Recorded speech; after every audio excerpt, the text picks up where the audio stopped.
Welcome back, frenemies, to episode 69. I'm your host, Chris, and to my right, the commish himself, Sean. And let's get right to it. I want to do a little special shout out to our loyal local listeners in the 757. Thank you guys for being so great and being out there as we come into the studio and ask for autographs. And that doesn't happen at all. But special shout out to David Huffmaker. You know who you are. Sorry, bud. We will not rank all 32 tight ends for you on a podcast ever. Nobody wants that. We like listeners. You are my roommate. You can just ask me what I think from 1 through 32. But we're not putting that on film anywhere. Nope. But today's podcast, Sean, what are we doing today? So today we've been going through the positional rankings, our early ones. Obviously, they're going to change a lot. But we kind of approach this as a who you would draft in order. This is probably more redraft than it really is for keeper's sake. Right. Yeah. But yeah, so we're going through running backs today. We've done wide receivers. We've done quarterbacks and tight ends. You can check those episodes out if you missed them. But yeah, we might as well just get right into it. And I'm going to let you take the floor since your boy / my boy is up at the top for you. Not who everyone expects to be at the top. Oh, man. So if you've seen our other podcasts, the last two, Sean and I do things different. I draft tier-based, but I don't really rank right now. Tier-based, he does. But my number one running back coming into, I'm just going in there with a homer pick, but I'm backed up by a lot of guys. Dalvin Cook. Yes. So you see these little pennants that we put around here. I don't know, just to spice it up. If you don't like it, let us know. So, yeah, Dalvin Cook, even with the holdout that we are seeing him happen, the usage of him in the offense, to me, says they're going to have to figure something out before, whatever camp looks like in COVID. Dalvin Cook will be RB1 there in Minnesota and will be RB1's, our hearts, and also the top running back in fantasy. Yeah. So I don't agree with that, but so I have Christian McCaffrey, who is the more, common first overall. I do have concerns with Cook, and I think it's less about the holdout. I think they'll figure something out with the holdout, but it's health. He's had a really hard time staying healthy. He had the crazy workload last year. I just am a little scared of that, whereas Christian McCaffrey has proved to us that he doesn't get hurt. Like, he doesn't. No. So I haven't met two, but I don't mind number one there. I just see a lot of people sneaking up Dalvin. I think he could have the year. Redraft thinking. So as far as tiers go, I have McCaffrey and Saquon, I guess we'll talk about next tier. This is another player we kind of differ on. I think I have like Saquon and you have Dalvin flipped pretty much. I mean, obviously I bet Dalvin first, but it's kind of what we're looking at here. So I think Christian McCaffrey and Saquon Barkley are I would say the two most talented running backs in the league, and they have really good opportunity. So if they're going to get that much work and they're the most talented, that's why I think they're a tier above. As long as it's not an injury, these guys are not finishing outside the top 5 even, I don't think. Right. Yeah, I like your tier one with those guys. I would add in Dalvin and Ezekiel Elliott, where you have at 3. I have at 3 as well. Yeah. I would put him up there just because the offense that he's in and how much touches that he gets. Zeke is a tier 1 running back in my. You can't argue really there. I mean, if you get Elliott and not Saquon in your first couple of picks, you're not going to be mad. Yeah, I mean, for me, the only reason he didn't make this top tier is he's less of a receiving threat than the other two guys, and that's just such a good baseline when you're getting 5 to 10 targets a game, and he's not always going to get that, especially with all the new talent on wide receiver for Dallas. Yeah, so again, and you have Dalvin at 4, I had Dalvin at 1. Number 5 here, we both chose this one pretty similar. It's Alvin Kamara, but we last year didn't give us the fuzzy feeling of yay, I got Alvin in my lineup. We were looking at it like, where's his touchdowns? Yeah, went way down. Way down. Last year he only scored 5 rushing touchdowns. Didn't rush over 1,000 yards. Only had one receiving TD. I think was like 18 total touchdowns. The year before that. So what do you feel like we should expect from Alvin? I don't mind it. I don't mind Kamara at 5. Honestly, if looking at this group here, I did put him up in that second tier with Zeke and Cook. Some people may not agree with that with the season he had last year, but I think he deserves to be in that tier because I think it's somewhere in between. He's not going to be crazy touchdown like he was that 2018 season, but the amount of touchdowns he had last year is just not going to last. And people forget the injury. You kind of forget it because he played through a lot of it. Right. Like he came back early and just kind of pushed through, and he just wasn't himself until the very end. Same thing happened with Saquon. They had the same high ankle sprains, and it just takes the players a while to come back, and then all of a sudden you're like, oh, this is the Alvin Kamara we know. So I think if he's fully healthy, he may be kind of a steal of a draft guy because he absolutely can finish as the number one running back, in my opinion. The receiving game, PPR, half PPR, this guy killed it with an injury last year with 81 receptions. You can probably see that or more again with a healthy Kamara. Yep. So if you're in that type of league, he's definitely a first-round flyer. I mean, every league, but he's a good pick there at 5. So to me, those top 5 are like locked and loaded. Like you said, I don't think I would be that upset if I had the 5th pick and I had to take Alvin Kamara. Like, that is fine with me. I'm good. He's definitely an RB1 for me. This next tier of guys have a little bit of question marks next to him. Mm-hmm. I'll start it off with Derrick Henry. And he, I feel like he deserves so much more respect than this because all he's done is be like the best rushing running back in the league. But I just get scared. They drafted that rookie to kind of play that Dion Lewis role, which Dion Lewis was doing nothing with, which is why I think he got such a crazy workload in Derrick Henry. So I think he's in a non-PPR, he's much safer. I'd probably even bump him up into that second tier, but I'm a little scared of he just has to have just as many opportunities as he did last year to crack that top 5. So that's why I got him at 6. Right. I see the opportunities there, but it's so hard. It's much harder to predict. Like you said, when the receptions aren't there and you're just looking for game plan, run game, what happens when Tannehill has to throw the ball forever to get back. So I like that one. At 7, you had Josh Jacobs. Again, I had Jacobs and Henry switched around in my rankings at 6 and 7, but I'm not going to argue with that. So at 7 here, tier 3, Josh Jacobs. Tell me a little bit why you love him up here. I mean, he had second year coming to the league. Where'd you say you have Jacobs at? I had Jacobs at 6. You have him at 7, so we don't defer from it too much, but his touchdown totals weren't double digits last year. I think that the Raiders' offense has improved enough that will get better. You sure? Okay. I see them as kind of a sleeper team to make a push, not for the Super Bowl, but like they could win a playoff game, I think. I like how I said you sure, like you actually have like a way to make sure he gets those touches. No, I think to me, you saw the baseline last year, and he was still a top 10 back. And if he does start to get some of that passing work, which he's shown he has the receiving ability, if they do get him the ball in the receiving game, then it just elevates him to that top 5 status. So the hard part is this Gruden really used a running back out in the passing game. Yeah, but they did re-sign Richard or whatever. Yeah, so it's a little bit different there. I like Jacobs there. Joe Mixon in Cincinnati. Yeah, he's a hard one. It's a tough one. So he was my call last year that I was right for half of the year, wrong for half of the year. Right. We kind of had a little bit of debate on that. You had him. You probably had him in your top 5 last year, I think. I did. He did not help out. He had some flashes up and down. Yeah, his second half he kind of came on. Yeah. I think the team realized that he was their best player and they just needed to get into his hands. And then that's when he kind of took off and had a really good second half of the year. So I expect more of that second half of the year to be the case.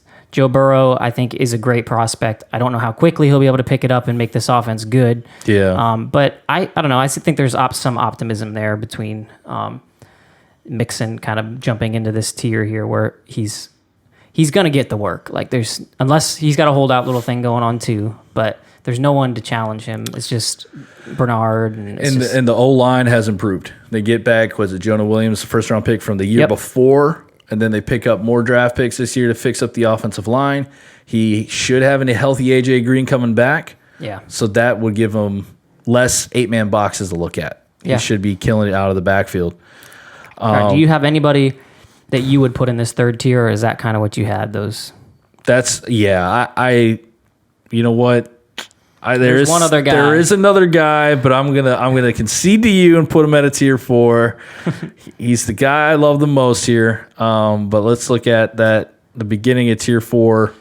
So our tier 4 here is Kenyon Drake, Miles Sanders, and Nick Chubb. I love me some Kenyon Drake. That's what I have in this. So the place that we differ here, we're both pretty high on Kenyon Drake. I think you got him one spot ahead of me, but I think the big difference is Chubb. You don't even have him in your top 12.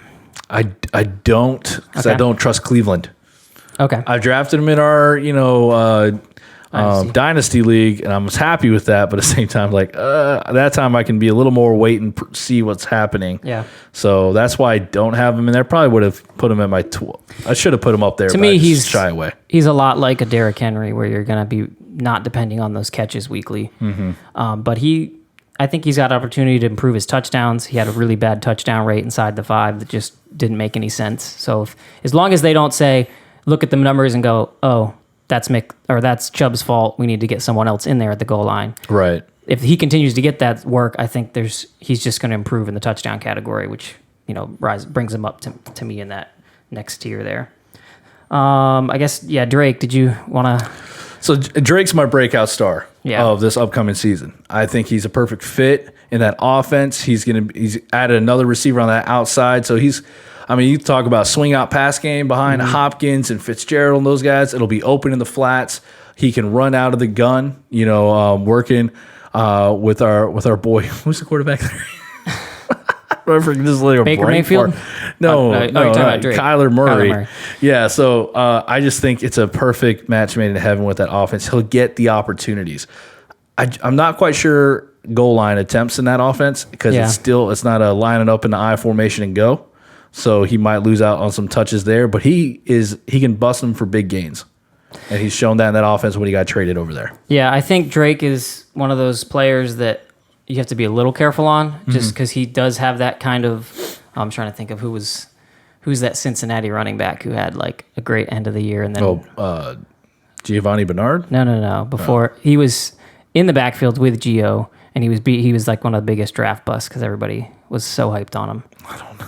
I get nothing. If he's that big of a bust, that's the reason why we forgot about him. But anyways, every year there's players like that kind of come out of nowhere. Like if you had started last season and said next year Kenyon Drake's going to be a top 10 back, right? People would kind of freak out at. So there's something to be said for doing it a full year and proving that you can do it. Now you got to get him before he does that if you really want to take advantage of that draft position. So I think he's at this point, if he's going to be one of the low end RB1s, I feel safer starting him because he does have that potential in that offense. I think can get rolling. That's what you do in these predictions and rankings. You look at and the he's so offense talented. and I mean, the Dolphins let talented players go all the time. It's great. Go Tannehill, right?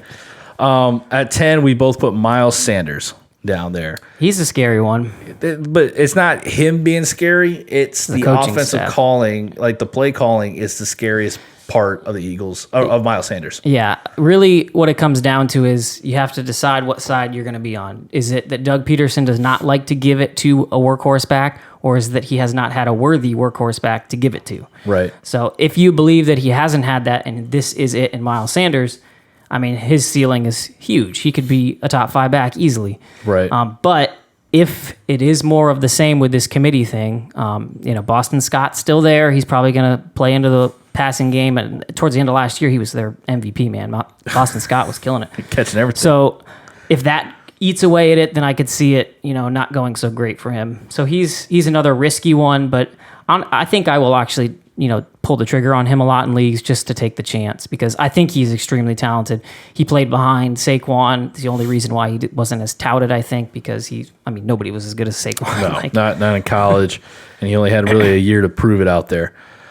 So at 11, you had Nick Chubb. We spoke about him a little bit there. I had Aaron Jones. Tell me why you don't have Aaron Jones anywhere in your top 12. Well, we're going to save that a little bit because I'm going to talk about him later. But sneak peek. Yeah. But I'll wait. I'll give you my opinion on that later. Okay. He did not make my top 12. No. I put Aaron Jones there at 11. So you give the 4, yeah. There's gonna be he's gonna be in the passing game. If you didn't know, the Packers didn't draft a receiver. Yeah. So he's got to be the second. Run the ball, apparently. Yeah, he's got to be the second option in everything. Run, pass, just a second weapon there in Green Bay. And then at 12, we have a different guy here. I put Austin Eckler in. I don't think it's a bad idea. I think he did get paid, so I feel a little better about his role in the offense. Yeah. And even when he didn't get the first beginning of the year, he was like RB1, I think, even like through the first 4 weeks without Melvin Gordon there. He's not going to get that, but I think he's going to get more than he did when Melvin came back. You're right. So he's a good player. So I can't. And the way Eckler catches the ball, he's probably my 13 or 14, but I just don't have him on the top 12. If you get him at the turn in a draft, you're happy. To me, he's the perfect RB2. Like, I would be a little scared going into the season with him as my RB1. But if he's my RB2, it's like, I'm golden. I love him in the receiving game. Like, the way he catches the ball and runs routes, he's a wideout. And I think it's been overblown. The big thing is, Tyrod Taylor's taken over now, and he's a rushing quarterback. Phillip Rivers would just dump off when he got into those situations, whereas Taylor might take off. I think there's a little bit of that, but I think that, it just depends on the talent you have. And I think when Tyrod did have I think LaShawn McCoy had a pretty good receiving year when he had Tyrod Taylor as his running back or his quarterback. So I don't want to completely write him off, but like I said, I feel more comfortable at that RB2 spot than in an RB1. I got you. You're 11 and 12 at 11. Back into tier 4, we have Nick Chubb. We spoke about him earlier. Very much like Derrick Henry, he's going to get you the rush attempts. He's a safe pick if you have to wait for a back end RB1. Then tier 5, all alone at number 12. For me, yeah. For you, Clyde Edwards-Helaire. I know, this is kind of flipping the tables here. Usually the one that... I'm the rookie, man. Yeah, you're the crazy You heifer. are today. So listen to what I'm saying here. Don't tune us out now. Yeah. This pick here is, like I said, this is if I was in a draft and, I wanted my RB1 and all these other guys above him I have listed are gone, and I'm the last pick in the first round, I'm looking at Clyde Edwards-Helaire because I think he can win the league for you. Like, he can have that second half of the year where he just goes off and is the best running back in the NFL. Like, he can go into, I think he can do a lot of what Kareem Hunt did. Like, that's kind of the mold you see him getting into. The scary part is you have to be patient. I was about to say, you're telling our audience, don't dump him after the first 4 games. Yeah, I think it could take 4 to 5 games before you start to see his touches creep up above that 10 to 15 mark. But if he gets to the point where he's getting at least close to 20 touches in this offense, it's just such a good offense. He's a talented player, and they really love him as that first round pick. So that's why Andy Reid's never really given that to his rookie running backs. Kareem Hunt was because of an injury. I don't want you to think that, he did it with Kareem Hunt, but it was really, he had to. I don't think Kareem Hunt was going to start. It was going to be Spencer Ware. But I just think the potential's there. He's a good player. It's a good offense. And I like to shoot for the stars when I'm trying to get my RB1. No argument here. I'm a rookie running back lover. Yeah. I definitely, if this was a keeper league, I would. Redraft, that's why I left him outside of my top 12. Yeah, he'll go in our first round of our keeper league, I'm pretty sure. Yes, he will. So, all right, I guess that's all we got for you on the running back rankings portion, but we're going to go ahead and jump into some sleepers, values, and busts. All right, let's jump into the sleepers. Unlike, receivers or tight ends, we're looking for undrafted free agents. We're looking at later round guys that we will take as a flyer that will be intrigued, low-end RB2s and possible flex options for us. And we both chose rookie running backs. We did. And I'll start with Zach Moss over in Buffalo. So you guys who are holding on to Singletary or hoping that he's going to be that RB2 for you, bad news comes in the name of Zach Moss, rookie out of Utah. He's going to take up what Frank Gore was before, being a goal line back, but he's got young legs, all right, and he's actually got faster legs than Frank Gore at that time. So I think we could see him pushing Singletary away from rushing touchdown opportunities. Okay. And this gives you some immediate flex intrigue in fantasy when it comes to Zach Moss. So you can put him in. I guess you would handcuff him, but even if you don't have him cuffed with Singletary and you take Moss as a solo flyer, you can play him in weeks there, especially after you kind of sit back and wait for him to jump in. He can be a flex option. Yeah, I like that. Taking your shot on rookies late is not a bad thing to do. If they've been drafted in the first 3 rounds, then I think they're worth that because that's what the team's going to do. They're going to start using them. Use them and abuse them. That's what they do with running backs. So the guy that I want to highlight here is J.K. Dobbins. This is for you, David, if you're listening. For you, David.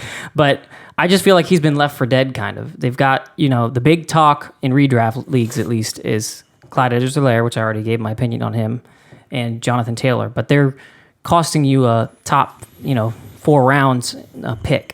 Right. And I think they're very talented. I think they may be more talented than J.K. Dobbins, but he's not far behind them in the talent category, and he's in the best rushing offense in the NFL. So to me, there's a lot of scenarios where he can jump into an RB1 role if, Ingram gets hurt, if he just comes on and the coaching staff, they're a type of coaching staff that they're going to give the ball to their best players. And if he is the best running back, he's going to be on the field. And with Lamar Jackson doing that option, we could go in there and probably make some plays happen. I might get a negative 2 yards out of that one, before I get crushed. He's just a really talented rookie that I think people are just kind of passing on because, Mark Ingram's there. He won't even get to do anything this year. Whereas I don't know about that. I think that he's not that different than Taylor and CEH. Like they're closer than I think people think, and you can get him like in the 8th or 9th round. So you don't even have to spend your high capital on taking your dart throw at your rookie. Right. Okay, I like that. It's J.K. Dobbins a bigger name rookie running back, but he's a sleeper because of the backfield that he's in. Yeah. So let's go to value here. So we're looking at these guys who might have lost their shine, but there's a lot of upside with them. I'm going with Todd freaking Gurley. Your boy. My boy who gave me 3 titles. He's currently ranked as low as like a low-end RB2, so he's not too far down, but I think he can easily shine in the Falcons' offense. They got 2 great I think he went to a good spot for sure. Huh? Oh, yeah. And so with 2 great receiving options outside, a veteran quarterback like Matt Ryan, that defenses have to respect. Unlike last year in LA, where they were just trying to stop the run game and make Goff beat them, Gurley's going to have less 8-man boxes, and he gets a slight upgrade of the O-line. The Falcons' offensive line is known to be a little iffy, but it can't be any worse than the Rams' offensive line from last season. Yeah. Ooh, your boy here. Everybody in fantasy world just keeps trying to talk him up and just hope that it happens. So he was kind of the darling of last year. He just rose up those draft boards, I think, the last week or 2 of fantasy drafts, and that's David Montgomery. And I think that's why he's going so late this year is he burned a lot of people who put that capital in him. I mean, he was going in the 3rd, 4th round last year. He had the opportunity at times. He had a little bit of an injury, but towards the second half of the year, he really came on and showed us the upside that he has.